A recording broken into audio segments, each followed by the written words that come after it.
saya Dina Gurning dan kita lanjutkan dialognya bersama dengan Bu Kiki dari OJK berbicara berkaitan dengan program-program terkait dengan untuk mendorong inklusi dan juga edukasi serta literasi masyarakat berkaitan dengan penggunaan layanan keuangan.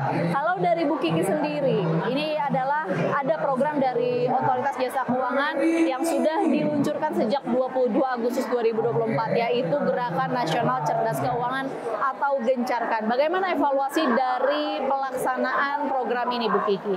Gerakan Nasional Cerdas Keuangan ini kita gagas bersama Dewan Nasional Keuangan Inklusif dan Kementerian Perekonomian. Kita ingin menggagas satu program ya, di mana ini merupakan suatu program di mana kita mengajak seluruh stakeholder untuk kita bisa mengorkestrasikan kegiatan edukasi literasi ini dengan lebih baik. Contohnya begini Mbak, kalau daerah-daerah yang potensial, kita nggak usah ngajak-ngajak, pasti pelaku jasa keuangan akan udah dengan sendirinya melakukan di situ karena potensial kan. Tetapi bagaimana dengan daerah-daerah yang 3T misalnya, daerah-daerah yang sulit dijangkau, daerah-daerah yang mereka ingin buka rekening aja masih susah.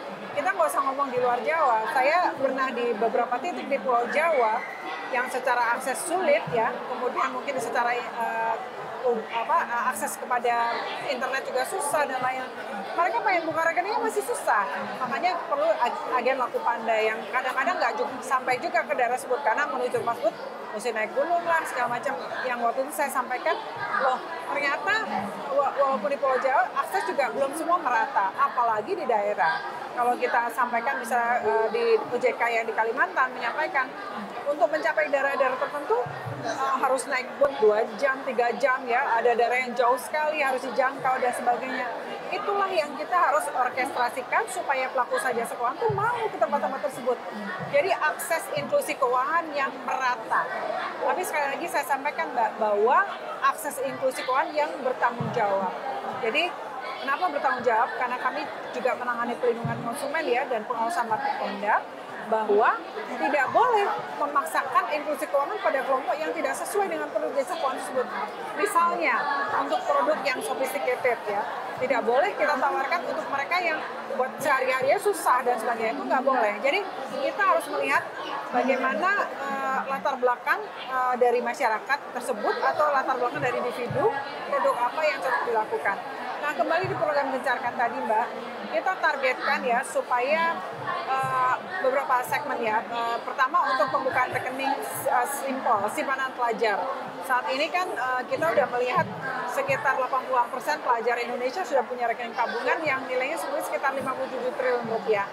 Kita ingin tingkatkan sampai 90% di setahun ini supaya bisa anak pelajar ini banyak punya tabungan. Terus kemudian kita punya yang disebut dengan kredit pembiayaan lawan rentenir atau KPMR. Ini satu program yang digagas bersama dengan tim percepatan akses keuangan daerah atau TPAKD yang saat ini OJK sudah punya 540 TPAKD seluruh wilayah. Tadi dapat laporan bahwa untuk di Kalimantan semua kabupaten kota sudah punya TPAKD.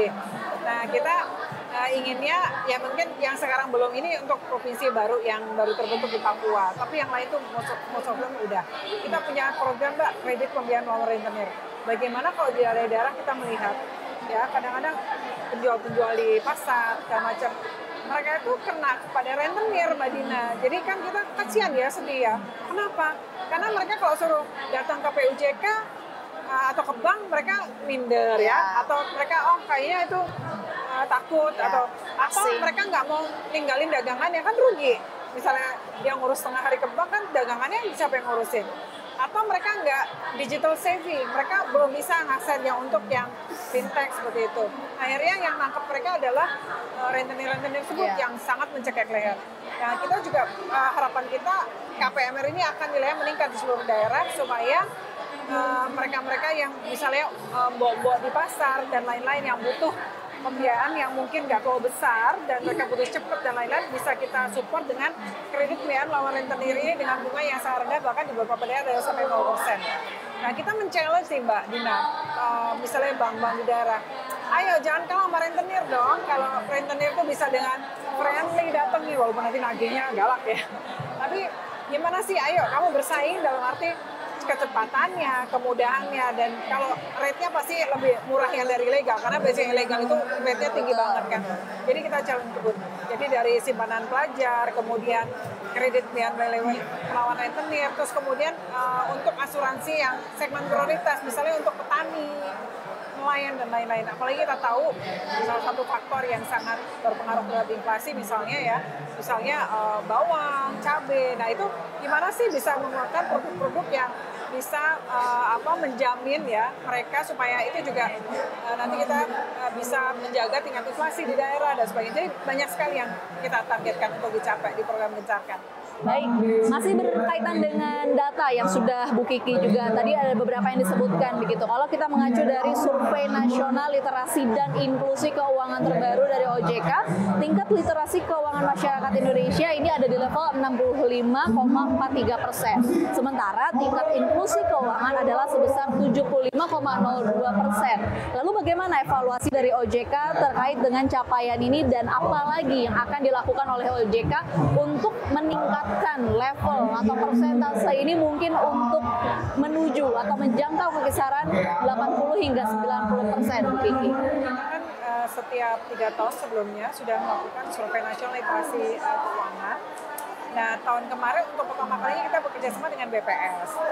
Nah, memang angkanya tidak bisa dibandingkan dengan yang survei-survei sebelumnya karena metodologinya beda dan sebagainya.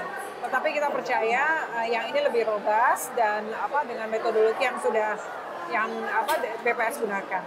Dan dari situ kita mendapat angka, Mbak Dina, bahwa literasi di keuangan di Indonesia sekitar 65%, inklusi 75%. Kalau kita lihat memang angka ini not bad loh sebenarnya ya. Kalau kita bandingkan negara-negara lain, angka 60% cukup lumayan, cukup baik ya. Tapi tentu kita harus terus tingkatkan. Terutama ada gap antara literasi dan inklusi. Jadi kalau ibaratnya mudahnya seperti ini, kalau dari 100 orang yang kita survei, 65% itu udah ngerti lah tentang produk jasa keuangan, baik itu bank, pasar modal, asuransi, ya, lembaga keuangan mikro, dan lain-lain. Dan kalau lihat inklusi keuangan 75%, artinya dari 100 orang yang kita survei, 75 udah punya produk keuangan. Tetapi kan kalau kita lihat, kok ada yang udah menggunakan 75, yang literasi ada 65, jadi ada selisih kan. Artinya sebenarnya dari 75% itu, 10% yang inklusi itu, mereka sebenarnya nggak paham produk apa yang digunakan. Nah ini Mbak Dina potensi menimbulkan dispute ya, antara si konsumen dengan pelaku usaha jasa keuangan. Mereka menggunakan produk tapi nggak paham. Makanya banyak kasus, misalnya dispute di unit link, yang rame beberapa waktu lalu. Kemudian dispute di misalnya di produk-produk keuangan yang lain. Jadi inilah PR kita supaya ketika kita meningkatkan inklusi juga kita harus meningkatkan literasinya. Jadi orang nggak cuma pakai, tapi harus ngerti juga gitu. Punya asuransi nggak ngerti, punya dana pensiun nggak ngerti apa itu dan sebagainya. Akhirnya ketika terjadi sesuatu yang tidak sesuai dengan pemahaman dia, akhirnya marah, akhirnya komplain kepada PUJK dan sebagainya. Nah ini kita dorong. Dan juga Mbak, melalui program Gencarkan ini kita ingin meningkatkan literasi dan inklusi, terutama inklusi, supaya di 2045 sesuai dengan RJPMN kita bisa mencapai 98% inklusi di seluruh Indonesia. Karena tujuan utama inklusi itu apa Mbak Dina? Sebenarnya inklusi itu kan masyarakat bisa mengakses produk jasa keuangan. Intinya ultimate goal-nya adalah untuk meningkatkan kesejahteraan. Itu aja. Bagaimana orang-orang UMKM gitu ya bisa mengakses keuangan, bisa mendapatkan pinjaman dan lain-lain dengan bunga yang dengan bunga yang baik gitu ya. Kemudian skema-skema yang baik yang cocok dengan mereka dan lain-lain. Akhirnya apa? Mereka bisa ngembangin usahanya, bisa maju, berkembang, meningkatkan kesejahteraan dan lain-lain. Masyarakat harus punya investasi misalnya. Nggak cuma dia tabungan, karena tabungan ada inflasi. Mereka bisa investasi di surat berharga negara misalnya, atau investasi di saham, reksadana dan lain-lain. Jadi ultimate goal-nya kita adalah sebenarnya meningkatkan kesejahteraan masyarakat. Nah itu hanya bisa dengan literasi, edukasi, dan inklusi yang bertanggung jawab. Itu Mbak Dina. Baik Bu Kiki. Lalu tadi Bu Kiki kan menyebutkan bahwa sebenarnya ada gap antara angka inklusi keuangan masyarakat dengan angka literasi. Ini kalau dari OJK sendiri melihat data atau fenomena ini, menurut Bu Kiki apa saja indikator yang penting untuk diperhatikan atau ditingkatkan? Ya, tentu saja kita ingin sejalan gitu. Jadi ketika mereka melakukan inklusi, juga literasinya sejalan. Jadi jangan cuma kita yang penting buka rekening, yang penting buka polis baru, yang penting buka apa baru gitu, apa kredit baru.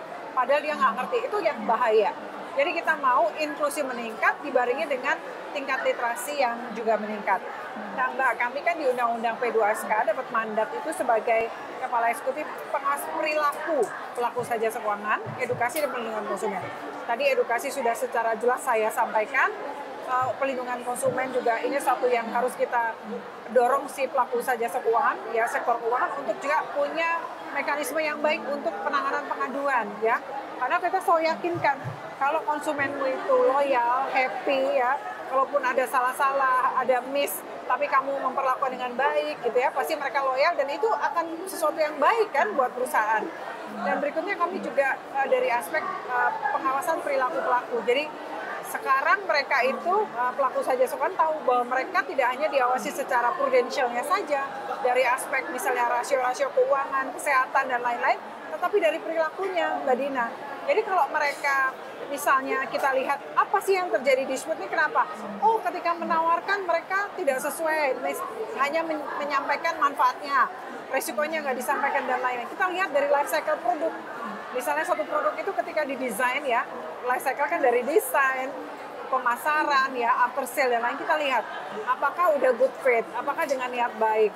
Kemudian ketika menawarkan, apakah semua disampaikan, nggak cuma bagus-bagusnya, tapi resikonya dan lain-lain. Kemudian apakah ada di dalam klausula-klausula itu yang merugikan konsumen dan lain-lain. Jadi kita semua awasin, harapannya ya kita melakukan inklusi yang inklusif ya dan juga bertanggung jawab tadi Mbak. Jadi kita melihat bahwa jangan cuma dikejar inklusinya, tetapi kemudian tidak bertanggung jawab, menimbulkan masalah di kemudian hari. Kalau kita melihat seperti contohnya subprime mortgage crisis di Amerika, Mbak, itu kan salah satunya karena menjual kepada mereka yang sebenarnya nggak layak untuk dapat program tersebut gitu ya. Akhirnya menggulung semakin besar dan kemudian terjadi bubble dan kemudian pecah dan itu efeknya bisa dahsyat.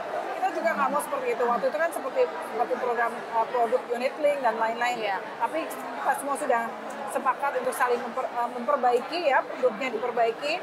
Kami lihat dari sisi pengkonfidensialnya dari tempat pengawas asuransi dan lain-lain sudah semakin meningkatkan ketentuan-ketentuan. Kita juga mengeluarkan aturan-aturan yang saya lihat ini semakin baik ke depan. Jadi harapan kita itu Mbak Dina, kita melakukan literasi, edukasi dan inklusi yang bertanggung jawab. Lalu menuju ke level atau persentase baik inklusi, edukasi dan juga literasi layanan keuangan masyarakat yang sesuai dengan target, ini ada beberapa tantangan begitu. Yang pada saat ini sedang berlangsung adalah di mana tantangannya bagi kaum kelas menengah. Kita tahu di Indonesia saat ini sedang ada fenomena di mana kelas menengah sedang tertekan karena ekonomi nasional sedang tidak baik-baik saja. Nah, apakah dari fenomena ini mendatangkan kekhawatiran atau mendapatkan perhatian khusus dari OJK karena adanya risiko untuk mengganggu upaya akselerasi tingkat inklusi di masyarakat secara umum ke depannya? Ya, misalnya kalau kita melihat Mbak ya, jadi kenapa kita mengajarkan orang itu bisa mengelola keuangan? Karena kan periode itu bisa nanti lagi booming ya ekonomi, kemudian mungkin ekonomi lagi melambat dan lain-lain. Kalau kita bisa mengelola keuangan dengan baik ya, ini saya contohkan dengan bahasa yang sangat sederhana buat rumah tangga. Misalnya ketika COVID datang misalnya, orang banyak PHK, orang banyak kehilangan pekerjaan dan lain-lain. Tetapi ketika dia sebelumnya dia punya saving, tentu saja itu bisa untuk menunjang ya, untuk membantu ketika orang itu sedang dalam posisi yang kurang baik gitu ya. Nah ini sama Mbak, dalam situasi apapun ya, kalau kita sekarang melihat mungkin analisanya sekarang kelas menengah, tabungan turun dan lain-lain. Dan kalau dia bisa menyiapkan sebelumnya dengan baik ya. Ini ada satu survei juga Mbak yang dilakukan oleh beberapa lembaga di dunia ya. Itu juga mereka mengukur rumah tangga di suatu negara itu bisa survive berapa lama ketika mereka terjadi krisis seperti itu. Dan Indonesia ini termasuk yang angkanya itu rendah gitu ya. Jadi ketika COVID dan lain-lain, jadi buffernya itu tipis gitu. Nah inilah yang kita ajarkan ke masyarakat, ayo mumpung misalnya masih punya pekerjaan, ekonomi kita masih tumbuh 5%, ayo sama-sama belajar bagaimana mengelola keuanganmu supaya kita nggak cuman spending, kita nggak punya tabungan, kayak nyiapin investasi buat masa depan. Mungkin itu Mbak konteksnya. Baik, terima kasih Bu Kiki sudah meluangkan waktu bersama kami di CNBC Indonesia. Sehat dan sukses selalu untuk Anda, Bu Kiki. Juga ya. Terima kasih. Pemirsa, demikian dialog kami dalam Money Talks kali ini berbicara berkaitan dengan rangkaian acara Bulan Inklusi Keuangan 2024 dan juga bagaimana untuk terus meningkatkan kesadaran masyarakat terkait dengan literasi, edukasi, dan juga inklusi keuangan di Indonesia bersama dengan Ibu Frederika Widiasari Dewi atau Bu Kiki selaku Kepala Eksekutif Pengawas Perilaku Pelaku Usaha Jasa Keuangan, Edukasi dan Perlindungan Konsumen merangkap sebagai anggota Dewan Komisioner OJK. Dan inilah akhir dari segmen Money Talks kali ini. CNBC Indonesia bersama dengan Otoritas Jasa Keuangan. Dina Gurning dan Bayu melaporkan dari Balikpapan, Kalimantan Timur untuk CNBC Indonesia.